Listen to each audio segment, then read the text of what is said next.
Welcome, today I'm showing you how to activate Quick Launch into your REALME C11 2021.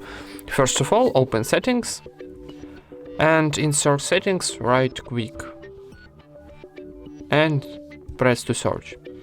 Wait a second for searching, and then from the list need choose first option, quickly open camera. So click it.